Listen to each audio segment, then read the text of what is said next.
Pablo Latapí, vida y obra. El panel estará integrado por el doctor Jorge Alonso Sánchez, doctor en Antropología Social, investigador del CIESAS Occidente, es miembro de la Academia Mexicana de Ciencias y del Sistema Nacional de Investigadores. La doctora Silvia Schmelkes, coordinadora de la Cátedra Pablo Latapí Sarre y directora del Instituto de Investigación y Desarrollo Educativo en la Universidad Iberoamericana de México.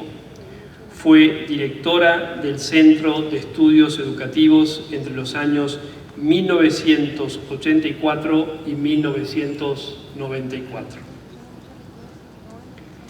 El doctor Miguel Limón Rojas fue secretario de Educación Pública del 23 de enero de 1995 al 30 de noviembre del año 2000, abogado de profesión, egresado de la Universidad Nacional Autónoma de México, realizó estudios de doctorado en la Universidad Aix-Marseille de Francia. En la actualidad dirige el despacho de estudios y consultoría Valora y desde el 2003 es presidente de la Fundación para las Letras Mexicanas.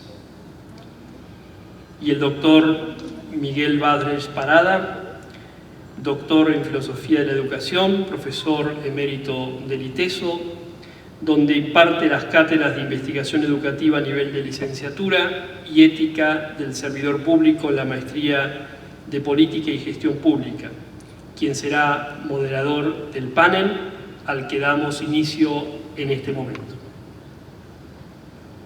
Muchas gracias, Andrés. Muchas gracias a ustedes por asistir a este panel, tercera y última actividad de esta sesión inaugural de la Cátedra Pablo Latapí Sarre.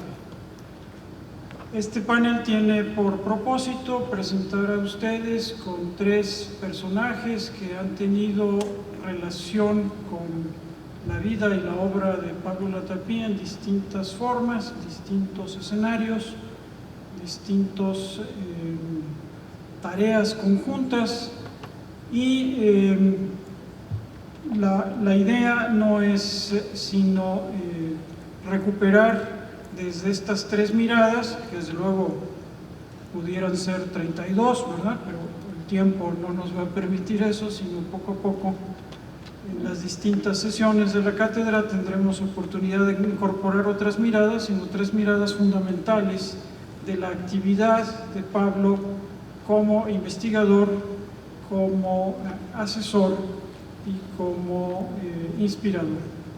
Las tres miradas las vamos a ir combinando.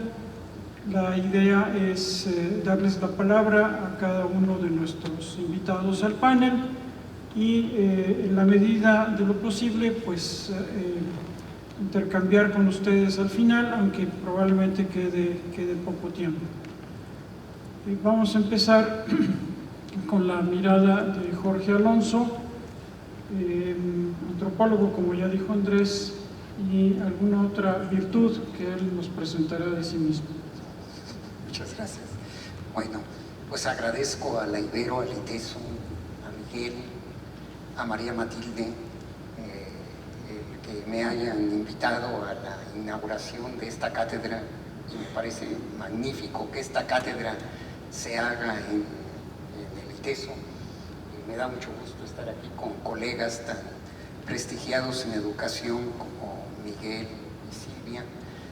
Yo soy antropólogo, entonces no de educación, en realidad sé lo que le he leído a Pablo, y Pablo pues es un gran maestro. Yo quisiera, en lugar de recordar diferentes anécdotas importantes y vitales con Pablo que están en el libro de Finale Prestissimo, compartir con ustedes unas relecturas que a mí me han impactado muchísimo de Pablo Latapí. Al echar su mirada sobre la situación mexicana de finales de la primera década del siglo XXI, Pablo comparaba datos desconsoladores. Casi la mitad de la población vivía debajo de la línea de pobreza y una quinta parte de ella estaba debajo de la línea de pobreza extrema. Bueno, ya Agustín nos podrá decir cómo se han movido estos datos. Constataba que el empleo era radicalmente insuficiente, lo cual aumentaba el sector informal y arrojaba una parte importante de la mano de obra mexicana a la emigración en busca de trabajo. La desigualdad económica y social resultaba altamente insultante e iba en aumento. Otros datos revelaban que la calidad de los servicios públicos, por ejemplo de seguridad o de salud, se habían degradado, que estaba en riesgo la sustentabilidad del país por el consumo de recursos no renovables, por la contaminación del agua y la deforestación de los bosques y las selvas. Era alarmante, nos decía Pablo, la corrupción y la impunidad que se generalizaban y eran aceptadas como hábitos de vida irreversibles. La inseguridad, el narcotráfico y el crimen organizado se hacían ya intolerables, decía. Ante esto Pablo exclamaba que le dolía México, al que a veces veía como un país inviable que había perdido su rumbo e ignorado su hora. Un país librado a la mediocridad y la irresponsabilidad de sus élites. La lista de los bienes que los mexicanos habían perdido, las enumeraba Pablo, resultaban alarmantes. La salud de innumerables niños y jóvenes esclavizados por la droga, la seguridad de las calles que se había derrumbado, la confianza entre los vecinos y sobre todo la autoestima colectiva, la cohesión y el entusiasmo compartido para compartir un futuro mejor ya no existían.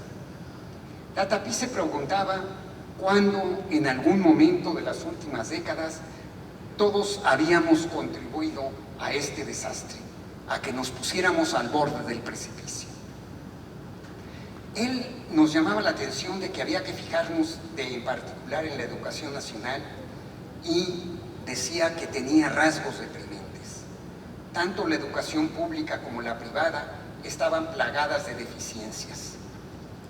Una de las razones de esto lo veía en la entrega que había hecho el presidente de la República de espacios vitales a la Secretaría de Educación Pública, el Sindicato Magisterial, un sindicato que, extralimitado en sus funciones, se había constituido en un grupo de poder que, en vez de apoyar, obstruía con mucha frecuencia las iniciativas para mejorar la educación. Veía a la educación como rehén de una dirigencia sindical totalmente corrupta. Aseguraba la Tapí que la gran mayoría de mexicanos adultos, fuera de que tuvieran a sus hijos en escuelas públicas o privadas, eran indiferentes o estaban resignados ante las deficiencias del sistema educativo. Preguntaba quién exigía de veras una educación de calidad como un derecho. Ante esto, exhortaba a dar preferencia a proyectos radicales, a proyectos que rompieran con lo establecido, pues si lo establecido no estaba dando resultados, nos decía Pablo, era porque estaba mal, por lo que había que dar el salto, nos decía, a lo heterodoxo.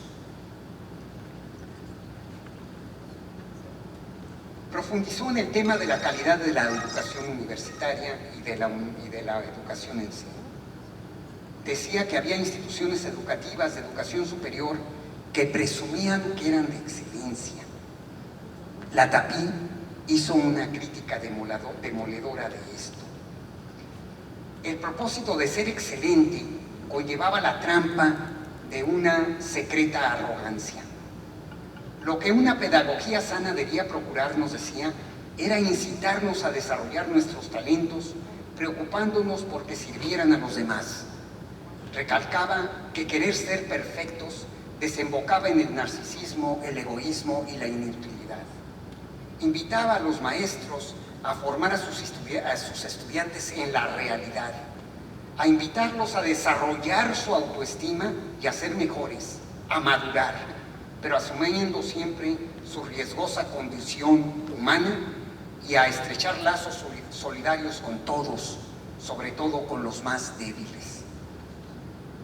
Lo que más repudiaba era que se confundiera calidad educativa con el éxito en el mundo laboral, definido por referencia a los valores del sistema capitalista.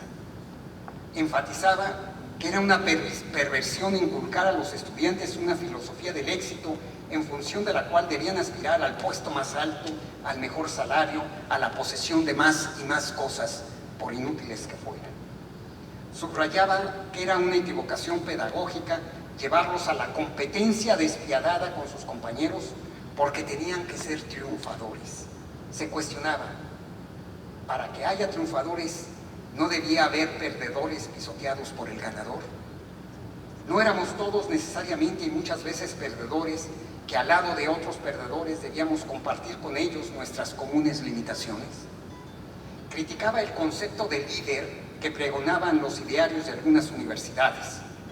Estaba basado en la autocomplacencia, el egoísmo y un profundo menosprecio a los demás. Sostenía que una educación de calidad, en cambio, sería la que estimulara a ser mejores, pero también nos hiciera comprender que todos estábamos necesitados de los demás, que éramos seres en el límite. De acuerdo con Latapí, una educación de calidad era la que formaba un hábito razonable de autoexigencia y recalcaba el calificativo de razonable para que no se cayera en un perfeccionismo